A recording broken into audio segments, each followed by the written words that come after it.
Teano, nacida en Crotona en el siglo I a.C., fue una matemática, filósofa griega, esposa de Pitágoras y miembro de la escuela pitagórica. Biografía: hija de Milón, mecenas de Pitágoras. Se le atribuye haber escrito tratados de matemáticas, física y medicina, y también sobre la proporción áurea. Se conservan fragmentos de sus cartas. La mayor parte de los textos que nos han llegado de mujeres de esta época, quizá por ser los que resultaban más interesantes a los religiosos que los han conservado, hablan de problemas morales o prácticos. A Teano se le atribuye un tratado sobre la piedad del que se conserva un fragmento con una disquisición sobre el número. Además se le atribuyen los tratados sobre los políedros rectangulares y sobre la teoría de la proporción, en particular sobre la proporción áurea. He oído decir que los griegos pensaban que Pitágoras había dicho que todo había sido engendrado por el número, pero esta afirmación nos perturba. ¿Cómo nos podemos imaginar cosas que no existen y que pueden engendrar? Él no dijo que todas las cosas nacían del número, sino que todo estaba formado de acuerdo con el número, ya que en el número reside el orden esencial, y las mismas cosas pueden ser nombradas primeras, segundas, y así sucesivamente, solo cuando participan de este orden. La escuela pitagórica estaba formada por los seguidores de Pitágoras, 572 a 497 a.C. En la influyente escuela pitagórica, las matemáticas se estudiaban con pasión. Se afirmaba todo es número, ya que se creía que en la naturaleza todo podía explicarse mediante los números. Daban mucha importancia a la educación tanto de hombres como de mujeres, que no se limitaban a las artes útiles, sino que también se ocupaban del lenguaje y del rigor del razonamiento. Consideraban importante que una mujer fuera inteligente y culta. La figura de Teano ha atraído la atención de los estudiosos, sobre todo de los trabajos feministas modernos, ya desde Gil Menas y su Historia Mulierum Philosopharum, que compone precisamente con la intención de manifestar que también hubo mujeres filósofas en la antigüedad griega. Sea como sea, lo cierto es que la figura de Teano está construida, como tantas otras, con las técnicas habituales de los biógrafos antiguos, más atentos a la narración anecdótica y significativa que a la investigación rigurosa.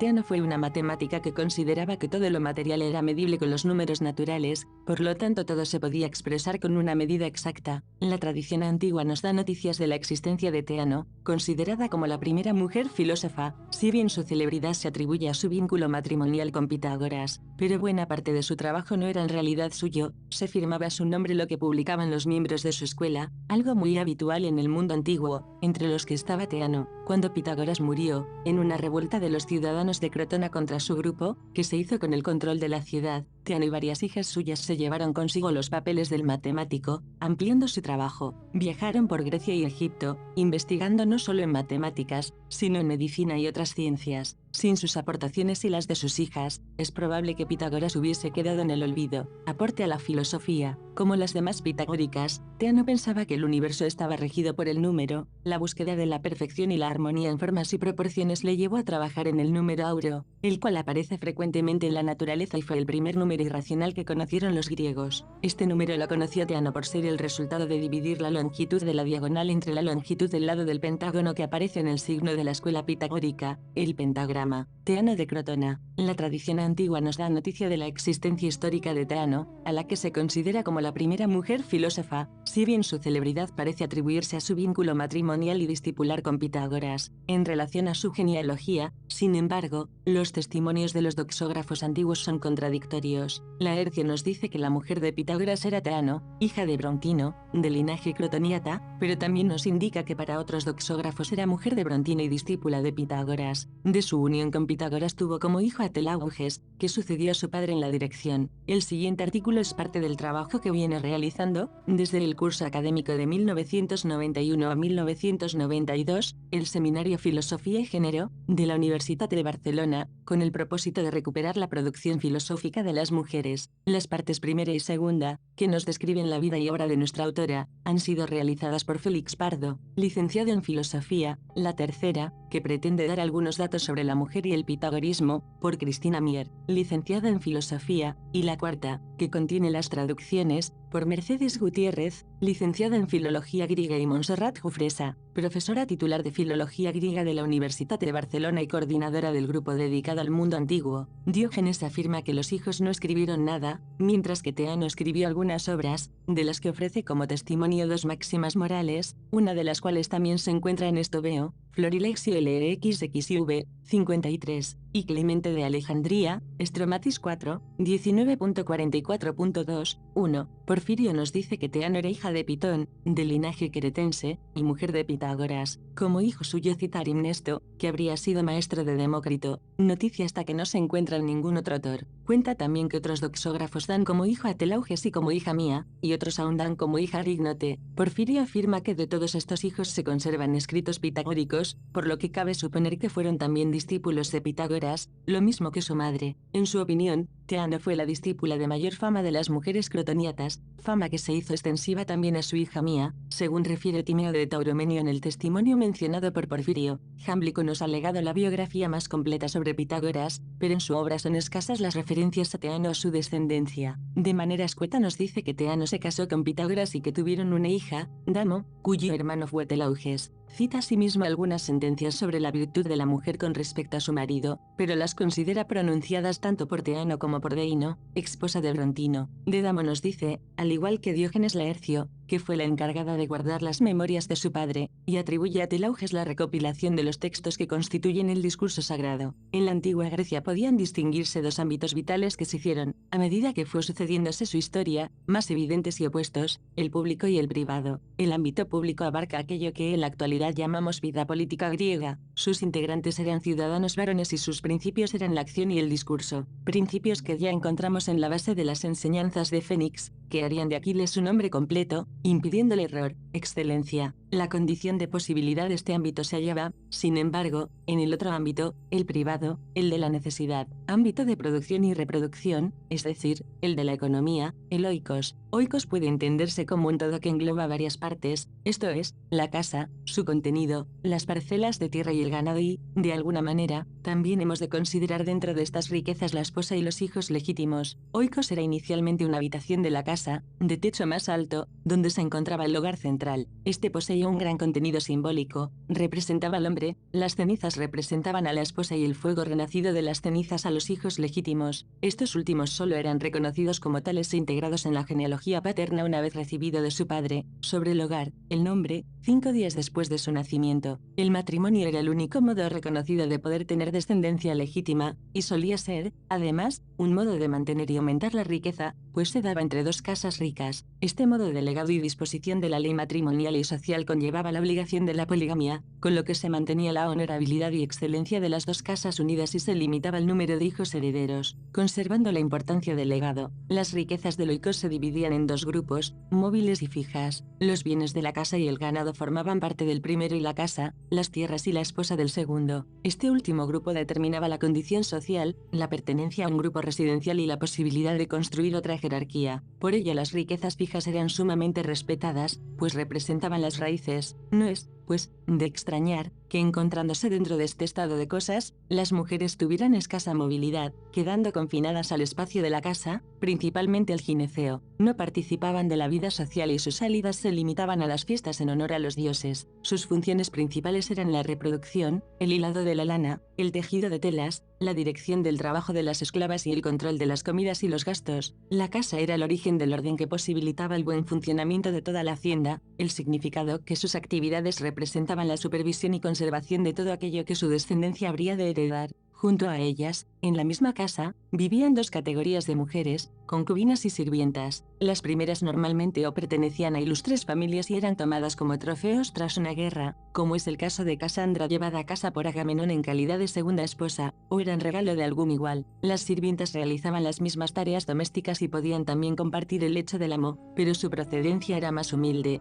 prisioneras de guerra o hijas de esclavos. La presencia de las concubinas en la casa dio lugar a que en un determinado momento, a pesar de su estatus inicial diferente, no estuvieran perfectamente delimitados sus papeles. Estas eran mujeres que, como ya hemos mencionado, permanecían recluidas en las casas y no tenían opción a participar en los asuntos de la vida pública. Sin embargo, si existían unas mujeres que tenían posibilidad de hacerlo, las heteras, las prostitutas de en sus banquetes javaban, cantaban y tocaban la flauta. Además, estas mujeres eran las únicas que poseían o podían llegar a poseer una cultura considerable. Conocemos los casos famosos de Nera, Aspasia, amante de Pericles, y Teodota, amante de Alcibíades. Centrándonos en las figuras de la hetera y la esposa podemos establecer que representan una oposición básica, caos-orden, lo perjudicial lo conveniente. La esposa es la que proporciona la base de una vida duradera más allá de la propia vida, mediante la procreación de hijos legítimos. Las heteras proporcionan, sin embargo, un placer pasajero, momentáneo, del que gustaría disfrutar siempre. El placer continuo no es más que una ilusión, algo sin raíces, sin las que nada puede sostenerse, como las plantas que la hetera siembra durante las fiestas de las Adonías, que duran lo que la celebración, 8 días. Días que pretenden ser la sustitución de los 8 meses que dura la verdadera maduración de la cosecha, la cual durante ese periodo ha sufrido las inclemencias del tiempo, haciéndose fuerte y vigorosa en su maduración natural. Como natural es la relación familiar frente a la relación política de la vida pública. Los frutos de la hetera son frutos sin raíces, rompen el equilibrio por su superabundancia. Los frutos de la esposa son los frutos cultivados que le servirán para subsistir. Es una relación que mantiene el equilibrio entre las necesidades, la siembra y la naturaleza. Distinción, hetera-esposa, que al fin y al cabo no hace más que reflejar el oikos griego, la procreación, la subsistencia de la especie, de la naturaleza. Teano de Crotona en Raonar 26.996. Relación entre contrarios, que siguiendo a Heráclito, nos hace pensar en la guerra que tiene como resultado el surgimiento de la realidad, la coexistencia de contrarios que permiten el cumplimiento y mantenimiento de la ley natural. Para el pitagorismo la presencia de las heteras representaba el dejarse arrastrar por las pasiones, las cuales imprimen agitación al alma, haciéndole perder el equilibrio necesario para su verdadera actividad,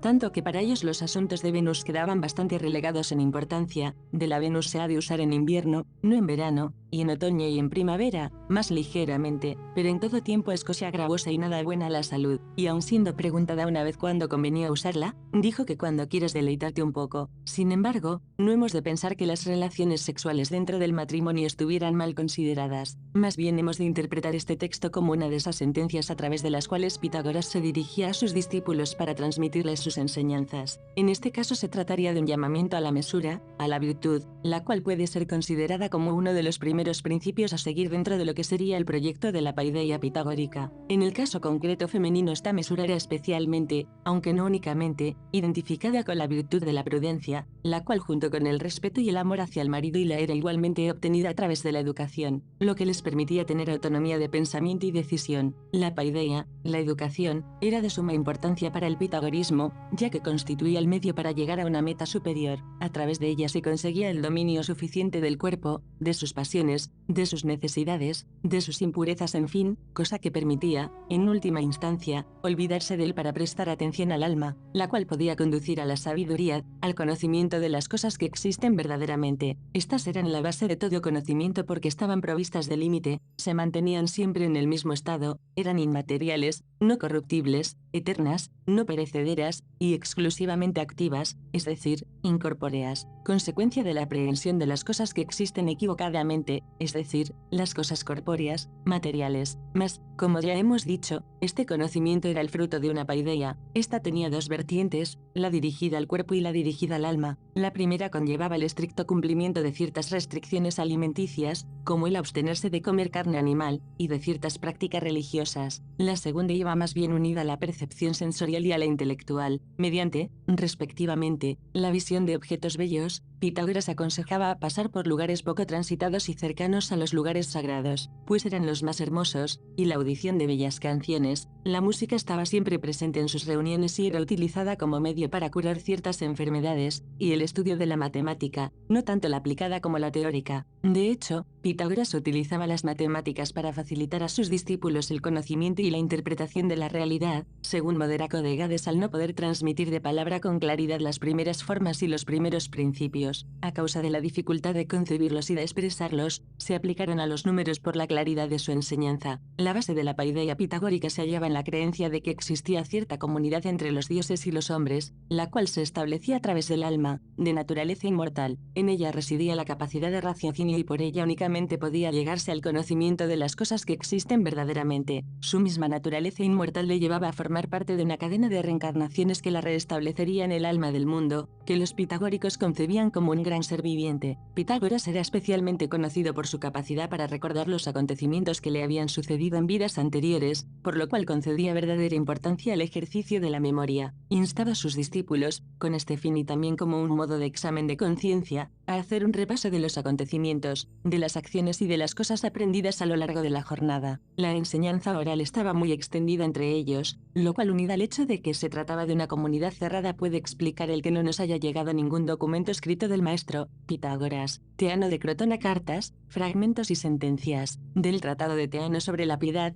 me consta que muchos griegos creen que Pitágoras decía que todas las cosas nacen del número, pero esta aserción comporta una dificultad: ¿cómo concebir cosas que no existen y que pueden engendrar? Él no dijo que el número, sino que según el número nacen todas las cosas, porque en el número reside el orden primario, y es por participación en este orden, para quienes cuentan, que una cosa se coloca como primera, segunda y las restantes sucesivamente. También escribió Teano la Pitagórica, pues la vida sería, en realidad, un festín para los malvados que cometieron iniquidades. Una vez muertos, si el alma no fuera inmortal, la muerte sería un hallazgo feliz. Teano dijo, de aquello sobre lo que es hermoso hablar, es vergonzoso callarse, y de lo que es vergonzoso hablar, es mucho mejor callarse. Teano, al envolverse en su manto, dejó entrever el brazo, y como alguien dijera, «¡Qué codo tan hermoso!», ella respondió, «pero no es público». Conviene, en efecto, que de la mujer prudente no sea público el codo, ni siquiera la palabra, y que, en cuanto a la voz, muestre igual pudor y cuidado que en desnudarse ante extraños, pues en la voz se trasluce el sentimiento, el carácter y la disposición de la que habla. Teano, la Pitagórica, al serle preguntado de qué modo se había hecho célebre, respondió, trabajando en el telar y compartiendo mi lecho. Teano, al serle preguntado al cabo de cuántos días después de haberse unido a un hombre vuelve a ser pura una mujer, respondió, si se trata del suyo propio, enseguida, si es ajeno, jamás. Teano, la filósofa pitagórica, al serle preguntado qué sería más apropiado para una mujer, respondió, agradar a su propio marido. Teano dijo, es mejor confiar en un caballo sin freno que en una mujer irreflexiva. Al serle preguntado qué es el amor, Teano respondió, el sentimiento de un alma ociosa. Aegule. Teano Aegule, salud. Oigo decir que educas a tus hijos en una vida muelle. Sin embargo, lo propio de una buena madre no es atender al placer de sus hijos, sino encaminarlos a la moderación. Vigila pues que no hagas la tarea de quien ama, sino de quien adula, ya que cuando el placer se inmiscuye en la educación de los niños los hace indisciplinados. ¿Qué hay de más agradable para los jóvenes sino las huellas del placer? Es necesario, por lo tanto, querida, que la crianza de los niños no se convierta en una mala educación. La molicie es distorsión de la naturaleza cuando los niños se tornan amantes del placer en sus almas y de la sensualidad en sus cuerpos, de modo que rehuyen el esfuerzo del alma y son demasiado delicados de cuerpo. Es necesario asimismo que los niños que se educan se habitúen a cosas que les den miedo, aunque debas disgustarlos o afligirlos, para que no se conviertan en esclavos de sus sentimientos, deseosos de placer y reacios al esfuerzo, sino para que respeten lo que es bueno por encima de todo, se aparten del placer y soporten el dolor, que no queden hartos de alimentos, ni complacidos en todos los placeres, pues esto es causa de completa indisciplina en los niños, ni debe permitírseles decirlo y probarlo todo, especialmente si te inquietas cada vez que lloran, y te alegras cuando ríen, y sonríes con indulgencia aunque peguen a la nodriza o te digan palabras groseras. Tampoco debes esforzarte en proporcionarles frescor en verano y excesivo calor en invierno, ni en tratarles con demasiada delicadeza. Los niños pobres no disfrutan de nada de esto, y aún así se crían fácilmente, no crecen menos y son, con mucho, más fuertes. Pero no críes a tus hijos como si fueran retoños de sardanápalo, y con los placeres debilitas su fuerza viril, pues ¿qué es lo que se puede hacer de un niño que, si no le traen pronto de comer, llora, y cuando come, busca el deleite de las golosinas, que si hace calor, desfallece, y si hace frío, tiembla, que si alguien le riñe, planta cara, y si nadie le ayuda a obtener lo que le place, se entristece, que, si no mastica algo, muestra mal humor, que malgasta el tiempo en pos del placer, y, dando vueltas en torno a él, acaba por hundirse en el desenfreno? Cuida, pues, querida, sabiendo que los niños que viven en el lujo, cuando se hacen hombres se convierten en esclavos, de privarles de tales placeres, dándoles así una educación austera en lugar de muelle, permíteles soportar el hambre y la sed, el frío y el calor, así como la vergüenza que puedan causarles sus compañeros o sus vigilantes. De este modo será posible que tus hijos alcancen a ser nobles de alma, tanto si están en tensión como relajados, pues los esfuerzos, querida, son para los niños como mordientes que les empujan a perfeccionar su virtud, y si se sumergen en ellos suficientemente, adquieren el tinte de la virtud de la manera más adecuada. Vigila, pues, amiga mía, que, al igual que de las viñas mal cuidadas se obtienen frutos deficientes, tus hijos, a causa de la molirie, no produzcan los malos frutos de la desmesura y de una gran inutilidad. A Euclíades, Teano el médico Euclides, ayer alguien se rompió una pierna, y un hombre vino a tu casa para llamarte. Yo misma me hallaba junto al herido, pues se trataba de uno de mis amigos, pero tan pronto como regresó, el enviado nos dijo que también el médico se encontraba mal y que sentía dolores en el cuerpo. Entonces yo, lo juro por los dioses, olvidándome de mi amigo, tuve solo al médico en mente y supliqué a Panacea y Apolo, el del insigne arco, que no le sucediera nada desagradable. Con todo, puesto que aún estoy angustiada, te mando unas letras, pues quiero saber cómo te encuentras, si no te ha empeorado el estómago, si la fiebre no te ha perjudicado el hígado, y si no tienes ninguna lesión orgánica. Así, despreocupándome de las muchas piernas de mis amigos, te expreso,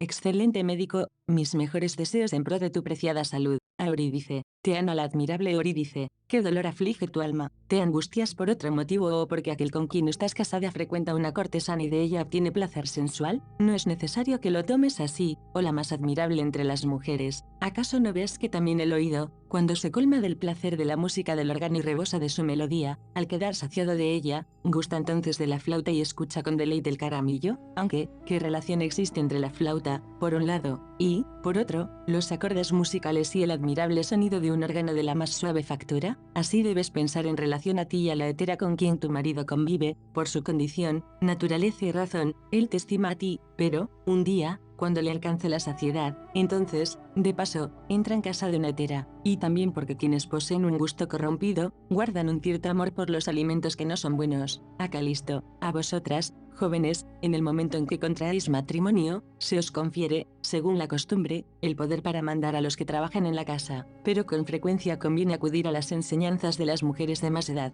que siempre saben dar un consejo para el gobierno de la casa, pues está bien, al principio, aprender lo que no conocéis, y considerar que el consejo más apropiado es el de las mujeres mayores. En estos asuntos, en efecto, el mando de una joven debe ser educado como si fuera virgen. La principal autoridad de las mujeres en la casa es la que tienen sobre las sirvientas, pero más importante aún, querida, es la benevolencia para con los esclavos, y esta no se adquiere junto con sus cuerpos, al contrario, es con posterioridad que las señoras prudentes la alcanzan. La causa de ella es dar un trato justo a los esclavos, a fin de que no queden rendidos por un trabajo agotador, ni incapacitados por las privaciones, pues son hombres por naturaleza. Si tiene tratos con una hetera, es por placer; si los tiene con su esposa, es por algo provechoso, y el provecho consiste en no mezclar males con males, y en no añadir locura a la locura. Algunas faltas, querida, se exasperan aún más si se las censura, y cesan antes si se silencian, al igual que, según dicen, el fuego se apaga si no se mueve. Al cubrirle de reproches por algo que pretende que te pase desapercibido, levantas el velo de su pasión, con lo que podrá cometer su falta más abiertamente. En cuanto a ti, no pienses que el afecto por tu marido se basa en su bondad y nobleza, pues ahí está la gracia de vuestra vida en común. Piensa, por lo tanto, que él va a la casa de la hetera por frivolidad, pero que permanece a tu lado para compartir la vida, y que a ti te ama por obra de la reflexión, y a ella como consecuencia de la pasión. Y el momento propicio para la pasión es corto, pues se sacia al tiempo que se obtiene,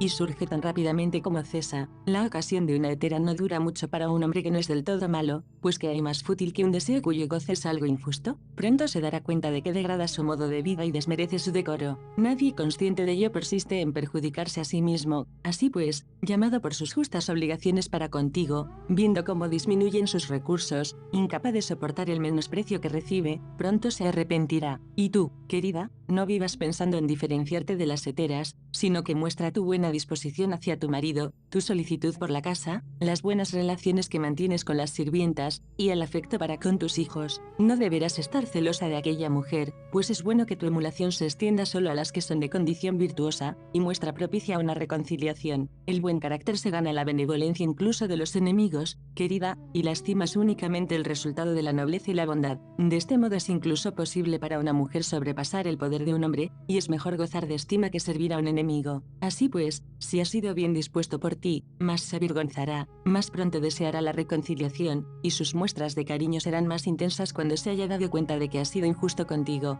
Reflexiona sobre la atención que debe prestar a su modo de vida y experimente el afecto que le profesas. Del mismo modo que los males del cuerpo hacen más dulces los momentos en que ceden, así las diferencias entre amantes hacen más dulces las reconciliaciones. Tú resístete a tomar las resoluciones a las que te impulsan tus sentimientos, porque él está enfermo y te hace enfermar a ti de pena, y porque ha dañado su reputación quiere que tú pierdas tu decoro, y porque ha perjudicado su modo de vida has de perjudicarte tú en lo que conviene. Si haces esto parecerá que te enfrentas con él, pero al castigarle te castigarás a ti misma, pues si te divorcias y te marchas, después de dejar a tu primer marido repetirás la experiencia con otro, y si éste comete las mismas faltas, de nuevo probarás uno más, pues para las mujeres jóvenes la viudez no es soportable, o tendrás que quedarte sola, sin marido, como si estuvieras soltera. ¿Vas a descuidar tu casa y destruir a tu marido? Tendrás que soportar el daño que comporta una vida desgraciada. ¿Quieres vengarte de la hetera? Estará en guardia para defenderse de ti, y si a su vez desea vengarse, piensa que una mujer que carece de rubor es una mujer. Parece bonito pelear todos los días con tu marido. ¿Qué vas a ganar con ello? Las discusiones y las injurias no terminan con una conducta licenciosa, sino que con su progresión aumentan las diferencias. ¿Y qué pues? ¿Vas a tramar algo contra él? No lo hagas, querida. La tragedia enseña a dominar los celos, al mostrarnos la sucesión de acontecimientos por obra de los cuales media llegó a transgredir la ley. Por el contrario, tal como las manos deben mantenerse alejadas de los ojos enfermos, del mismo modo tú debes distinguir tu pretensión de tu pena, pues si ésta sabes sobrellevarla con dignidad, más pronto conseguirás que se desvanezca. A Ródope, Teana Ródope, filósofa. ¿Estás afligida? Yo también lo estoy. ¿Te inquieta no tener aún el libro de Platón, el que lleva por título Las ideas o Parménides? Yo estoy muy afligida en cambio porque todavía no se ha presentado a nadie para hablarnos de Cleón. En efecto, no mandé el libro hasta que haya venido alguien a iluminarme en relación a este hombre, porque estoy demasiado enamorada de su alma, no solo por tratarse de un filósofo, sino porque está intensamente dispuesta a la práctica del bien, y se muestra temeroso de las divinidades ctónicas. No pienses que hay otra razón que la que te digo. Estoy medio muerta y ni siquiera soporto mirar el astro que brilla durante el día, el sol. Temo a Timónides. ¿Qué hay de común entre tú y yo? ¿Por qué siempre nos calumnias? ¿Acaso no sabes que nosotros por todas partes nos alabamos, mientras tú haces lo contrario? Pero date cuenta también de que aunque nosotros te alabemos, no hay nadie que nos crea, y que cuando tú nos calumnias, no hay nadie que te escuche. Por esto me alegro de que al fin contemple la divinidad y que sea sobre toda la verdad quien decida. El texto proporcionado no trata sobre la vida de un filósofo en particular, sino que presenta una serie de comunicaciones de Teano, una mujer que vivió en la antigua Grecia y que parece haber sido una figura importante en la comunidad filosófica de su tiempo. Teano parece haber estado involucrada en discusiones sobre diversos temas, como la educación de los niños, las relaciones maritales y la filosofía en general. Su correspondencia abarca temas que van desde consejos prácticos sobre la vida cotidiana hasta reflexiones más profundas sobre la naturaleza humana y la moralidad. Sin embargo, el texto no proporciona suficientes detalles sobre la vida completa de Teano como para elaborar un resumen completo. El texto proporcionado no trata sobre la vida de un filósofo en particular, sino que presenta una serie de comunicaciones de Teano, una mujer que vivió en la antigua Grecia y que parece haber sido una figura importante en la comunidad filosófica de su tiempo. Teano parece haber estado involucrada en discusiones sobre diversos temas, como la educación de los niños, las relaciones maritales y la filosofía en general. Su correspondencia abarca temas que van desde consejos prácticos sobre la vida cotidiana hasta reflexiones más profundas sobre la naturaleza humana y la moralidad. Sin embargo, el texto no proporciona suficientes detalles sobre la vida completa de Teano como para elaborar un resumen completo. Teano de Crotonal, Mercedes Gutiérrez, Montserrat Jufresa, Cristina Mier y Félix Pardo Sumarie. Semblanza biográfica 3. La introducción a Tens Fragmentas y Carlas 2. Escritor 4. Teano, Carrar, Fragmentos y Sentencias. La tradición antigua 2 nos da noticia de la existencia histórica de Teano, a la que se considera como la primera mujer filósofa, si bien su celebridad parece atribuirse a su vínculo matrimonial y discipular con Pitágoras. En relación a su genealogía, sin embargo,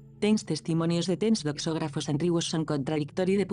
Slavicio 3 nos dice que la mujer de Pitágora era Teano.p, hija de Brontino, del linaje crotoniata, pero también nos indica que para otros doxógrafos era mujer de Brontino y discípula de Pitágoras 5. De su unión con Pitágoras tuvo como hijo a Telauges, que sucedió a su padre en la dirección y el siguiente artículo es parte del trabajo que viene realizando, desde el curso académico de 1991 a 1992, el seminario Filosofía y Generc, de la Universitat de Barcelona, con el propósito de recuperar la producción filosófica de las mujeres. Las partes primera y segunda, que nos describen la vida y obra de nuestra Aurora, han sido realizadas por Félix Pardo, licenciado en Filosofía. La tercera, que pretende de dar algún notar sobre la mujer y el pitagorismo, par Cristina Mier, licenciada en Filosofía, y la cuarta, que contiene las traducciones, por Murci Gutiérrez, licenciada en Filología Griega y Montserrat Jufresa, profesora titular de Filología Griega de la Universitat de Barcelona y coordinadora del Geariu Pedicada y Mundo Antiguo II. En particular, Tens escritos de Diodoro de Sicilra, siglo I a.C., Plutarco, S1 después de Cristo, Clemente de C. Alejandría, 150-215 después de Cristo, Diógenes I Laercia, S11-111 después de Cristo, Porfiricero, 233-305 después de Cristo, JHBLICO, SNDC. Estos tres últimos autores de una de Pitágoras, Codorcro, 393-466 después de Cristo, Estobeo, S. VDC, el Léxico Suda, SXDC, y el Florilegicero Monarenre, 3. KDLM Philosopher Musilway, 8 y 42, 1, 4. Apenas se tienen referencias de este personaje, y las Kurenistam son contradictorias. Sin embargo, parece haber coincidencia en considerarle miembro de la escuela pitagórica 5. Sobre este tema en auricular, ver KMND de Loitel al Rec Pitagórica Diosnela, RRT, Brurelar, Amertin, 1922.